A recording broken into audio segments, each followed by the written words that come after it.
holding both the general election and the local elections at the same time. To tell the truth, wanting and proposing this is eclipse of reason. A faction within the UBP is proposing that the two elections be held on the same day in December and is reportedly insisting on it.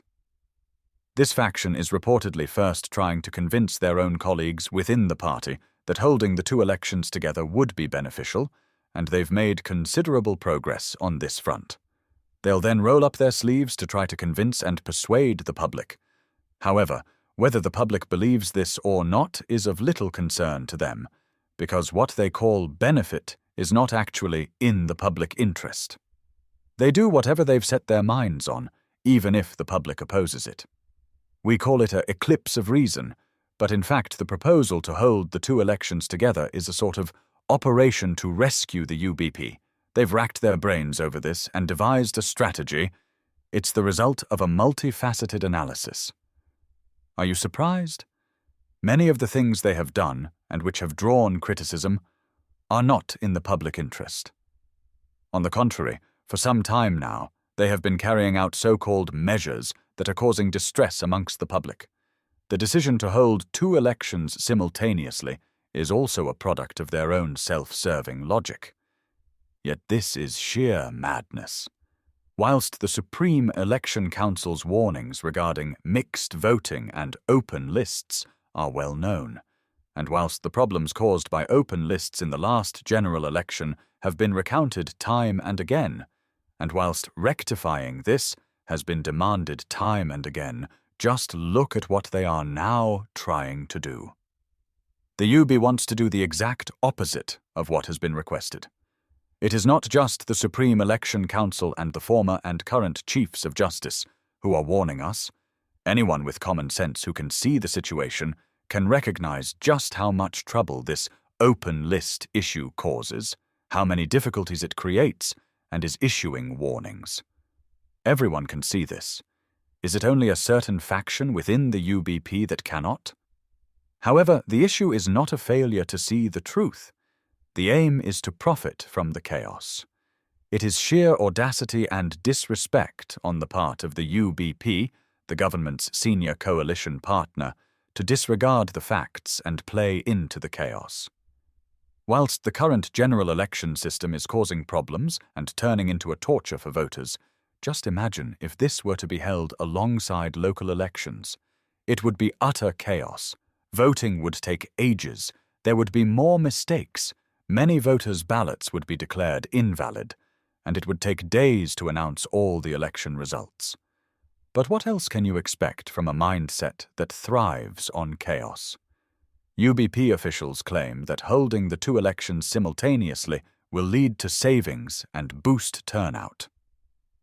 A party that has never made savings during any of its terms in government, nor been able to do so, nor even bothered to try, and which has in fact become synonymous with waste and the partisan distribution of state resources, is now taking refuge behind the pretext of savings when it suits them. What exactly do you mean by cost saving, I wonder? Did you really think you could find enough election officials for an election that would take hours or even days to count? Do you really believe that two elections could be held simultaneously with the usual number of officials? Who, in your opinion, would want to endure such an ordeal? The claim that voter turnout will increase is also incorrect. On the contrary, many people, thinking they will have to deal with 5 different ballot papers to elect MPs, mayors, local councillors, mukhtars and azars, village or neighbourhood council members, and not wanting to endure this ordeal, will not go to vote. And those who do go will become bored and frustrated whilst waiting for their turn due to the lengthy voting process, and will walk away without casting a vote. Indeed, some voters will become so overwhelmed whilst casting their vote that they will abandon the process halfway through. Moreover, many people have concerns about the security of the election. There are fears that, during a lengthy vote count, the risk of errors made by tired staff will increase. It is also suggested that, in situations where the process drags on, spills over into the next day, or requires breaks due to fatigue, there may be those seeking to exploit the ballot boxes. That transparency could be compromised, and that a murky atmosphere might be created. The Supreme Election Council will undoubtedly ensure the security of the ballot boxes and votes through the measures it takes, but the mere fact that the possibility of a breach in ballot box security crosses people's minds will, psychologically, deter them from going to the polls. Of course, none of this matters to the UBP officials. They can see that public support for them is waning. In every election, they use state resources to hand out favors, and now their task is more difficult. They need to offer even more electoral bribes. It is said that they will hire over 200 people on a partisan basis. Distributing favors separately for 2 elections will be difficult for them. That is why they want to hand out election bribes just once for both elections. Moreover, they believe that the chaos that will ensue will work in their favor, and that a drop in voter turnout will also be to their advantage. UBP members reckon that the other parties outside the 2 major parties, particularly those on the right who appeal to a similar electorate, will struggle to field both a sufficient number of parliamentary candidates and candidates for mayor and councillor on the ballot papers at the same time. They expect these parties to face concentration issues whilst grappling with these problems. As you know, some parties field the same candidates in both local and general elections in order to fill the required number of candidates on the ballot papers. However, this will be impossible if the 2 elections are held on the same day. UBP members are well aware of this and are seeking to gain an advantage from the situation. Incidentally, they also reckon to use successful UBP mayors for propaganda purposes in order to cover up the government's failures. What I'm trying to say is that holding the 2 elections together is a sort of rescue plan for the UB, which has lost the support of the people. At the very least, they are hoping to minimize their losses somewhat. We cannot say whether this strategy will work, but it is wrong to bring the whole of society to its knees for the sake of party interests.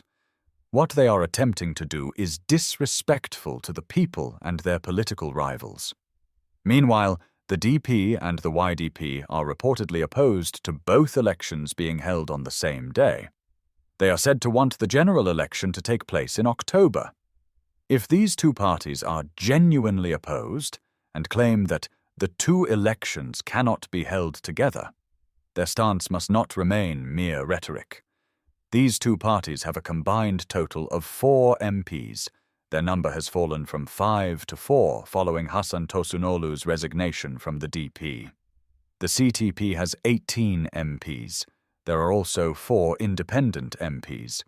Adding these together gives a total of 26.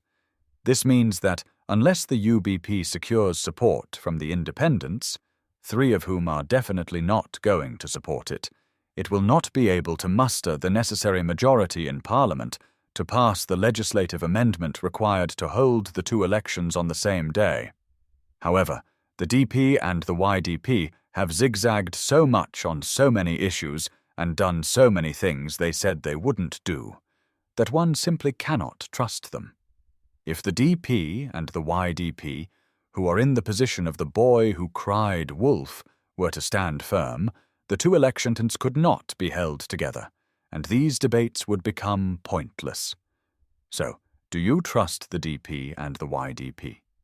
I don't know about you, but I certainly don't.